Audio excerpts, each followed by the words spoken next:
안녕하세요, 구독자님들. 저는 결혼 1년차 33살 초보 주부예요. 부디 제 사연이 잘 전달되길 바라며 바로 사연을 시작하겠습니다. 남편이랑 저는 동갑내기 커플입니다. 대학 때부터 오랜 시간 동안 교제를 하다가 결혼의 연을 맺었고 그로 인해 두 사람은 서로를 참 특별하게 생각하는 편이었어요. 인생의 거의 반을 함께 보내가고 있는 것이었기 때문에 서로가 서로에게 특별하다고 여길 수밖에 없었죠. 오래도록 교제를 해오다 보니 저희는 서로의 가족들도 자신의 가족만큼 잘 알고 지내왔습니다.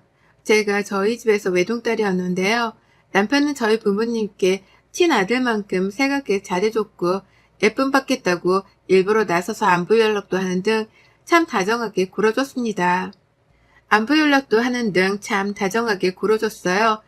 그러니 저도 남편이 내 부모님께 잘하는 만큼 잘해야겠다 싶어서 남편의 가족들에게 똑같이 잘 해줘보려 했고요. 실제로도 시부모님하고는 연애 시절 꽤나 돈독하게 지냈습니다. 시부모님도 가족 행사가 있을 때 저를 여러 번 초대해 주셨었고 가끔 문자를 주고받거나 얼굴 뵙고 밥을 먹으면서도 지냈어요. 그럴 때마다 남편에게 하나 있는 여동생인 시누이도 한 번은 꼭 만났고요. 저희 시누이는 저보다 2살이 어렸습니다. 저하고는 다른 게 참 많은 친구였어요. 처음엔 낯을 가리는지 말도 없고 눈도 잘 마주치지 않길래 내가 어려운 건가 싶어서 굉장히 조심했습니다. 시부모님 눈치가 아니라 시누이 눈치를 보면서 말도 최대한 잘 가려서 꺼내곤 했고 괜시리 시누 얼굴 보며 웃긴 얘기에 반응을 하며 시누이하고 교류를 한번 해보겠다고 어지간히 노력을 했었어요. 하지만 그러면도 쉽사리 웃음이나 눈빛을 주지 않던 시누이가 저 결혼한다고 하면서부터 점점 말을 하기 시작하더라고요. 먼저 밥 먹자고 연락을 해오기도 했고 자기 옷 사러 가는데 같이 쇼핑을 가지 않겠냐면서 절 불러내기도 했었습니다. 시누이가 직장을 다니는데 회사에서 명절 선물이라고 무슨 와인을 돌려놔 보더라고요. 그런데 그때도 와인 한 병을 더 얻었는데 가져가려면서 저를 회사로 불러냈었어요. 저는 군말 않고 고맙다면서 기쁜 마음으로 신우 회사를 찾았고요. 하지만 여기서 의문이 하나 있었습니다. 신우를 만나면 만날수록 친해져서 기쁘다는 생각보다는 내가 왠지 호구가 되어 신우이한테 잡혀 살고 있는 것만 같은 껄끄러운 기분이 드는 게 의문이었죠. 신우이가 저한테 먼저 말을 걸어주거나 불러주며 친근하게 대해주기 시작한 것이 너무나도 고마웠는데요. 왠지 불러낼 때마다 제가 돈을 더 많이 쓰고 제가 더 먼 거리를 이동하거나 신우이의 짐까지 들어주는 등 호구짓을 하고 있더라고요. 안 하려고 해도 신우이가 자연스럽게 언니 자 라고 하면서 저한테 요구를 하니까 제가 자연스레 시중드는 짓을 하게 되었답니다. 처음엔 친해질 수 있겠다 싶어서 신우이가 밥 사달란 말에도 돈을 썼고 옷 사러 가자는 말에도 제가 더 돈을 써가며 신우이에게 맞춰줬는데요. 점점 시간이 지날수록 그리고 결혼식이 코앞에 다와서는 저 스스로가 정신없어지기 시작하면서는 신우이를 멀리하기 시작했죠. 정확히는 멀리했다기보단 제가 마음의 여유가 없으니 신우이 말에 바로바로 수긍을 못하고 만나기가 힘들어지기 시작했던 겁니다. 제가 바빠서 시간이 안 된다고 하면 의심 가득한 눈초리로 물어보던 신우이였는데요. 매번 남편이랑 같이 결혼 준비로 움직였다 보니 바로 옆에 있던 남편이 증인과도 다름이 없었는데 그런 남편이 바빠 죽겠다고 같이 투정을 부리면 그제서야 아, 결혼 준비가 힘들구나 라고 하면서 제가 바쁘다는 걸 겨우 인정하곤 했어요. 정말 꺼림직했답니다. 결혼을 앞두신 분들은 다 공감을 해주실 거라 생각이 드는데요. 잘 지내거나 기분 좋게 시작을 해도 모자랄 시댁과의 관계인데요. 시작부터 시누이가 왠지 나를 미워하고 괴롭히려 드는 게 아닌가 싶은 생각이 들면서 결혼을 해야 한다고 여기니 마음 한편이 내내 불편했어요. 부디 내 걱정이 나만의 걱정이길 바라는 마음이 컸죠. 그렇게 결혼을 했고 저는 가정주부가 되었습니다. 원래도 직장을 다니지 않고 있었기에 결혼을 했다고 해서 갑자기 가정주부를 자처하는 건 결코 아니었습니다. 저희 부모님이 식당을 하는데 장사가 코로나 시국에도 어렵지 않게 잘 되어서 제가 알바 겸 매니저로 자주 출퇴근을 하고 있었고요. 부모님께 월급도 받고 용돈도 받고 장사하는 법도 배워가면서 나름 식당을 물려받을 준비를 하고 있는 중이었습니다. 참고로 저는 식당 일이 그리 적성에 맞는 편은 아니어서 지금은 장사법만 배우고서 나중에는 요리하는 분이나 알바를 고용해 직원 위주로 식당을 운영할 생각이었고요. 그렇다 보니 저에게 있어서 직장이란 건 그리 중요한 게 아니었어요. 부모님 덕분에 금전적으로 여유 있게 자랐고 대학원까지 나와서 바로 취업 걱정보다는 그냥 마음을 비우고 하고 싶은 걸 하면서 살았으니까요. 그와 반대로 남편은 가정 형편이 그리 여유 있지 않았습니다. 대학까지는 시아버지가 재직하시던 회사에서 등록금이 나온 바람에 탈 없이 졸업을 할 수 있었지만 아버님이 이내 회사도 퇴직도 하셨고 더 이상의 수입이란 게 없던 집이었는지라 취업 스트레스가 참 컸었어요. 시어머니도 가정주부로 계시고 시누이도 당시엔 여전히 학생이었다 보니 남편이 혼자 가정을 빨리 일으켜야 한다는 생각으로 미친 듯이 노력을 했죠. 그 덕에 지금은 대기업에 재직 중이고요. 아무튼 저와 저희 남편의 상황이 너무 달랐다 보니 저와 결혼하겠다는 계획이 들기 전까지도 남편에게 저희 집안에 대한 말을 최대한 아꼈습니다. 그저 부모님이 조그만 가게를 하고 있고 나는 나대로 일을 알아보고 있다는 말을 둘러대기만 했었어요. 그러다가 결혼을 하면서 공개를 했고요. 그런데 생각을 해보니까 시누이가 저한테 말을 걸어주고 같이 쇼핑이든 뭐든 하자고 불러내기 시작한 데가 그 비슷한 시기더라고요. 그 시기부터 시누이가 저를 사람 대접해주기 시작한 겁니다. 이걸 결혼하고 난 후에도 조금씩 눈치를 챘었어요. 하지만 그래도 우리가 가족이 되었는데 설마 시누이가 나의 집안 문제로 돈이라도 뜯으려 하겠나 싶었습니다. 그렇게 나름 마음의 체념을 하면서 시누이를 시부모님과 다를 것 없이 시댁 식구로서 존중하고 챙겨주려 했는데요. 시누이가 또 달라졌더라고요. 연애를 하던 중 저에게 낯을 가리고 거리를 두던 그 시누이의 모습으로 다시 돌아온 겁니다. 결혼 준비를 한참 하느라 또 시누이한테서 일방적인 호구짓을 당하지 않겠다며 몇 번 만나자는 걸 정중히 거절했더니만 삐져버린 거예요. 자기가 불렀는데도 바쁘다며 안 나왔다고 말이죠. 결혼을 앞둔 신부였는데도 불구하고 한밤중에 곱창을 먹자 불러내질 않나, 술을 마시자고 하질 않나, 상황에 맞지도 않은 일로 불러내려고 한 게 시누이였는데 시누이는 거절을 한 저에게 잘못이 있다고 여기는 듯 했습니다. 다시금 원상복귀가 된 관계였죠. 솔직히 너무 짜증도 나고 나를 왜 그냥 순순히 언니로서 받아들여주지 못하나 싶어서 시누이한테 억한 감정도 생길 뻔했는데요. 그보다 더한 감정이 등장했답니다. 그냥 시누이하고 어색해진 것으로 끝이 나질 않더라고요. 시누이에게 잘못된 마음가짐으로 인해서 저는 이 세상에 태어난 이래 최악의 상황에 직면하게 되었답니다. 저희 시누이가 생각보다 마음이 많이 얄팍하더라고요. 결혼 전에 한 집만으로도 저에게는 충분히 거리를 둬도 괜찮은 사람으로 인식이 되었는데 시누이가 삐지고 나서 저에게 던지기 시작한 말들은 모멸감까지 안겨주며 저를 더욱 충격에 빠뜨렸답니다. 시누이가 저를 무시하기 시작했거든요. 시누이는 아직 남자친구도 없고 결혼은 더더욱 계획이 없는 상황이었어요. 직장을 다니고 있지만 크지 않은 회사에 있고 남편의 말을 들어보니 다달이 200만 원이 안 되는 월급으로 살고 있다고 했고요. 이런 얘기는 저도 시누이랑 직접 나눠본 적이 없는지라 시누 앞에서 단 한 번도 아는 척을 하진 않았었고요. 하지만 그와 달리 취직이라는 건 한 번도 해본 적이 없고 돈 걱정 없이 대기업 다니는 남편의 부모님 아래에 기대어 가정주부로 살고 있는 저를 시누이는 그냥 곱게 봐주질 않았습니다. 애초에 곱게 봐달라는 요구를 할 생각도 없었으나 시누이가 대놓고 드러내는 저를 향한 질투를 보일 때마다 저도 너무 힘들었네요. 그 질투가 보통과는 달랐으니까요. 하루는 제가 저희 친정에서 공짜로 고기를 한가득 받아온 적이 있었습니다. 가끔 저희 엄마가 식당에서 파는 고기를 가족들도 먹인다며 집으로 가져오곤 하셨거든요. 제가 결혼을 하고 나서는 꼭 저희 집으로도 고기를 주셨고요. 그게 너무 많아서 양을 나누겠다며 몇 번 시부모님께 조금씩 가져다 주기도 했습니다. 그러다 최근에도 시부모님께 전화를 드렸고 시부모님도 맛집 고기를 또 먹는다며 좋아라 하셨습니다.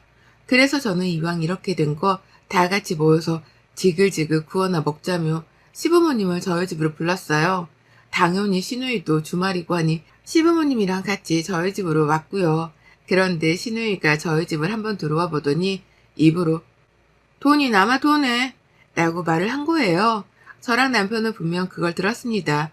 놀래서 신우이를 쳐다보니 신우는 혼잣말 이라고 말을 하고서는 후다닥 시부모님 옆으로 가서 자리를 잡고 앉더라고요. 저는 왜 저러나 싶어서 남편이랑 서로 눈초리를 주고받다가 억지로 고기판을 깔았고요. 시작부터 삐그덕거렸는데 밥을 먹는 와중에도 달라질 건 없었어요. 신우가 밥을 먹다가도 저를 괜히 홀겨보게 반복했고 시어머니가 집을 참 깔끔하게 잘 꾸며놨네. 젊은이들은 역시 다르다.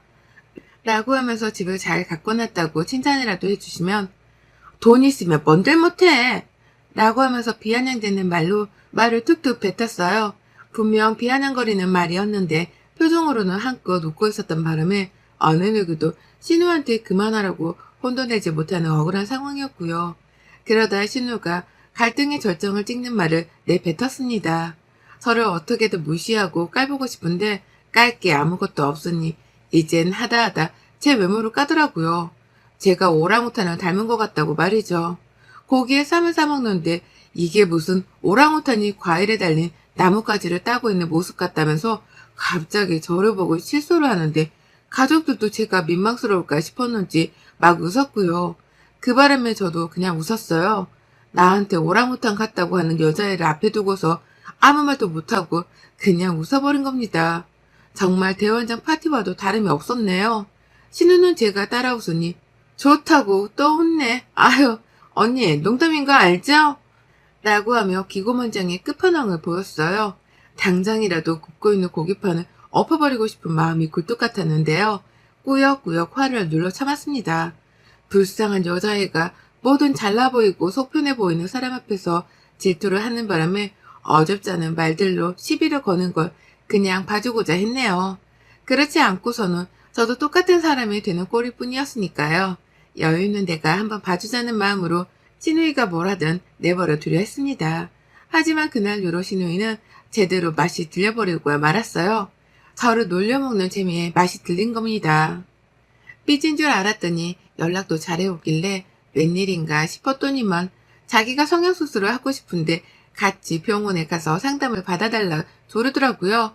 당연히 또 나갔다가 호구 잡힐 게 뻔해서 바쁘다는 핑계로 미루다가 결국 신우 독촉을 참지 못하고 함께 외출을 했습니다. 그런데 말이 이상하더라고요. 자꾸만 우리 같은 사람들은 꼭 수술을 해야 사람 취급을 받잖아요. 그러니까 언니도 조속한 시일 내에 빨리 수술받아. 나중에 얘라도 나와서 유치원에 가야 하면 학부모도 만나야 하잖아. 그때 언니 무시당할래요? 라고 하면서 저까지 수술을 받아야 하는 사람이라는 식으로 대화를 이끄는 겁니다.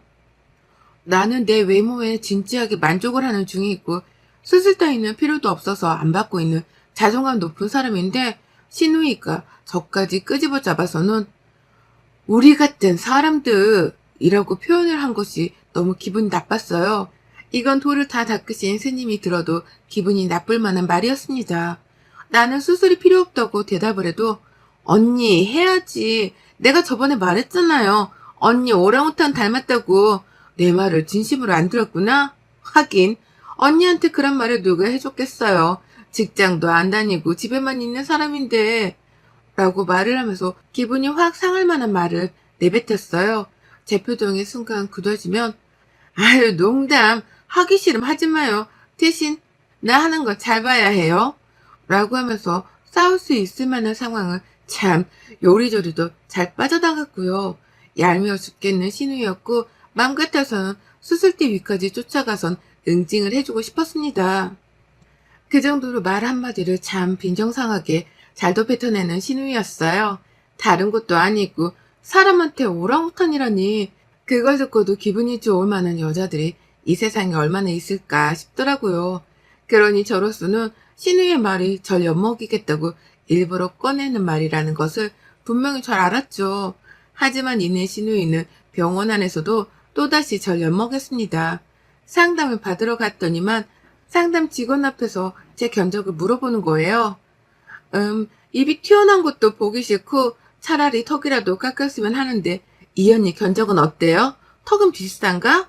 라고 하면서 급기야 제 얼굴에 직접 자기 손까지 들이밀면서 제 턱을 살살 만지는데 그러면서 뭐란 줄 아세요? 역시 이건 자연산 턱이지? 자연산이라 튼튼한 것 좀 봐.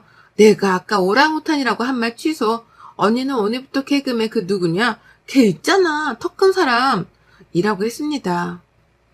저한테 또 오랑우탄 소리를 꺼낸 걸로도 모자라 취소라더군요. 이제부터 턱이 큰 개그맨 아무개 씨라고 부르겠다고 하면서 말이죠. 그 바람에 앞에 앉아있던 상담원 분도 A상인 건지 아니면 진심으로 웃긴 건지 저와 신우이 둘을 번갈아 쳐다보면서 웃더라고요. 근데 저는 그게 너무 자존심이 상했습니다. 왜 내가 신우병원 상담하는 곳까지 따라와서는 인격모독까지 당하며 놀림을 받아야 하나 싶었으니까요. 내가 이런 취급을 도대체 왜 받아야 하는 건가 싶어서 그 순간 머리가 어질거렸죠. 상담 받고 난 후 밥이라도 먹으러 가자고 하는 신우 말에는 대꾸도 안 하고 혼자 택시를 탔습니다. 뒤에서 신우이가 혼자 택시를 잡아타는 저를 따라서 얻어 타려는지 차 안으로 들어오려 했는데요. 어딜 따라 타려고? 네 돈 주고 네가 불러서 타! 라고 강남 한복판에서 소리를 치고서는 혼자 출발을 했어요. 택시 안에서 신우이로부터 무개념이라는 둥, 야비하다는 둥에 시덥잖은 문자도 받았지만 싸그리 다 씹어버렸습니다. 대꾸할 가치도 없었으니까요. 그렇게 저는 한동안 신우이 연락도 싹 다 씹었고 시부모님께도 따로 먼저 연락을 드리지 않았어요. 기분이 더러운 마음을 진정시키는데 시간이 필요했거든요. 그러다 얼마 지나지 않고 신우의 성형 소식을 듣게 되었습니다. 쌍꺼풀에다가 눈앞 트임을 하는 수술을 했다고 하더군요. 오늘 오전에 수술을 받았대. 지금 집에서 대자로 누워서는 상전 취급을 받으려 한다고 엄마가 힘들어 죽겠다 난리더라고. 라고 하면서 한심하다는 듯이 말을 하는 남편의 말에 그리고는 아차 싶었답니다. 그리고는 당장에 시댁으로 갔죠. 시댁에 갔더니만 신우이는 정말로 침대 위에 조용히 누워만 있었어요. 눈에는 무슨 얼음팩인지 뭐식인지를 올려놓고서는 앞을 보지도 못한 채로 말입니다. 옆에서 시어머니는 힘들어 죽겠다며 웃으며 씁쓸하던 표정을 지어 보이셨고 저는 나지막히 말씀드렸죠. 어머님, 제가 아가씨 챙길 테니까 조금 쉬고 계세요. 아니면 두 분이서 저희 부모님 식당에 가 외식이라도 좀 하고 오시던지요. 라고 하면서 저희 부모님께는 따로 말씀을 드릴 테니 마음껏 드시고 오시라 선심을 썼습니다. 그러자 시부모님은 기다렸다는 듯이 그래 줄래? 아이고 라고 하면서 신우이를 내버려 두고서는 좋다고 외식을 하러 집을 나가셨어요. 졸지에 신우이는 저와 단둘이서만 집에 남겨지게 된 것입니다. 하고 싶은 게 너무 많았어요. 신우이 얼굴에 찬물도 부어주고 싶었고 당장이라도 손으로 꼬집어 신우가 수술한 곳에 자국이라도 남기고 싶었습니다. 그러다가 신우이가 뭐야? 언니가 왜 있어? 라며 입으로만 나불거리며 허공으로다가 말을 내뱉는 걸 보자마자 신우 옆으로 갔어요. 그리고 말했죠. 와, 수술을 정말 했네? 뜯어 고친다고 뭐 얼마나 대단히 이뻐질란가는 모르겠지만 이렇게 누워있는 거 보니 기대는 된다. 호박에 죽는다고 수박되는 것도 아니라는 걸 내가 널 보면 알 수 있겠네. 라고 하면서 정말 갖은 시비를 걸었어요. 신우 열받으라고 말이죠. 신우가 바로 반응을 하더라고요. 뭐라고요? 나 지금 아파서 누워있는 거 안 보여요? 라고 하면서 자기가 아프니까 절대로 건드리지 말라고 화를 내게 하면 수술자고 망가지네 뭐네 하면서 막 애원을 했어요. 말로는 애원했지만 행동은 꼭 마음 같아선 저를 때리기라도 하겠다는 듯 위협적으로 허공에다가 손을 휘둘러 댔고요. 그런 모습을 보고 있자니 신우가 잠시 수술 후유증으로 인해서 저에게 일시적인 휴전을 요구하는 건가 싶었습니다. 하지만 전쟁 중 일반적인 휴전 통보란 있을 수 없는 일이었죠.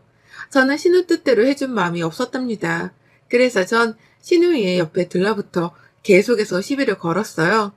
신우 화장대에 있던 향수를 뿌려댔더니만 신우이가 비싼 거 아깝다고 그만 뿌리라 소리를 지르더라고요. 이게 약점이구나 싶어서 신우 들으라고 향수병 누르는 소리를 반복해 내면서 어머니 향수를 방 안에 뿌려댔습니다.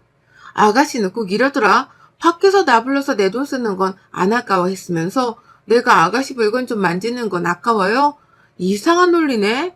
그러면 안 되지. 라고 말하면서요. 방 안에 지독하게 지릴 향수가 가득한데 아가씨는 이미 열이 받아서 씩씩거리면서 내가 당장 내 방에서 나가라고 했어요. 당장 나가! 라고 소리를 질렀어요.